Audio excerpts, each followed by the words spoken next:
Everything is an RPG these days, from LA Noir's ranking system to Dirt 3's driver reputation. Experience points are flowing freely all around. With this in mind, the developers inXile had a backwards brainwave. What if an RPG was also a third-person shooter? The mutated result? Hunted Demon's Forge, and this is our super review.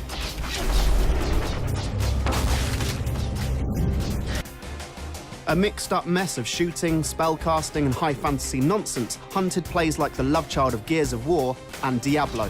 Elara, an implausibly dressed elf, takes care of the shooting with her long-range archery, while Kadok, part barbarian, part East End geezer, wades into the fray with sword and shield. This satisfyingly unbalanced set of mechanics makes for a strong co-op experience, with magical abilities focused on setting up enemies for the other player. A surprisingly competent AI buddy means these abilities are still as useful in single player, and the cliched but enigmatic story means solo play is as rewarding as teaming up.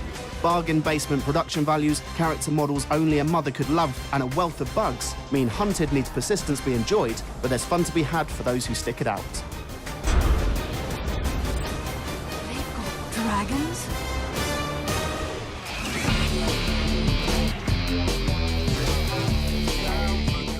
The creators of Hunted are the relatively unknown inXile Entertainment, but the history of the studio's founder, Brian Fargo, goes back a lot further. Involved with the starting of some of the biggest RPG franchises, including Fallout, Fargo and his original company Interplay were among the pioneers of the RPG genre. Interestingly, Hunted takes its subtitle from the first game Fargo created, Demon's Forge, which he programmed while still in high school. Hunted may be a long way from the basic graphics and keyboard commands of Demon's Forge, but the dungeon-crawling action and monster slaying still live on in its dark fantasy world. Something's not right. There should be people out and about at this hour. If the many demonic denizens of Hunted's world are giving you some trouble, then you should turn to magic to help you out. Every type of enemy in the game has a weakness to different types of magic. The towering Minotaur, for example, can be quickly taken down with lightning. Experiment with the spells available, and keep in mind that you can hold the casting button down to power up your fellow warrior, allowing them to wreak havoc on the enemy. Kadok, the spider! I noticed!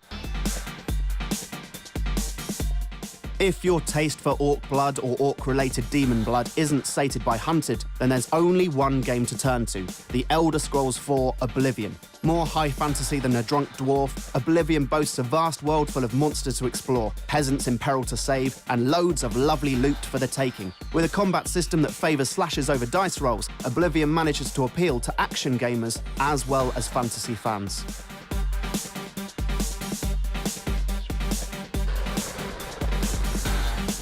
Hunted is in serious need of some polish. From the poor animation to the clunky upgrade system, it lacks the quality of execution we've come to expect from a next-gen title. Although plenty of ideas and a love of the genre may have gone into the game, it's often overshadowed by disappearing collectibles, wonky collision, and flat environments, all keeping you from getting truly immersed in Hunted's world.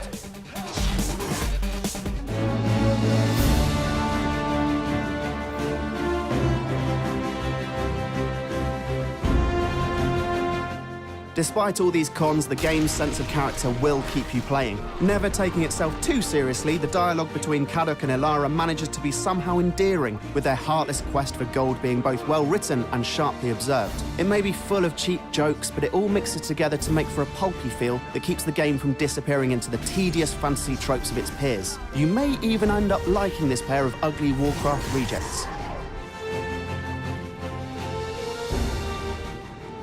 Hunted Demon's Forge is as messy as its premise suggests, but somehow it works. It's easy to see the game as derivative and cheap, but somewhere under all this trash is a heart of gold. Well, maybe just a nugget. Come on, old man. Do you want to live forever? With you around, girl, I'd settle for making it to tomorrow.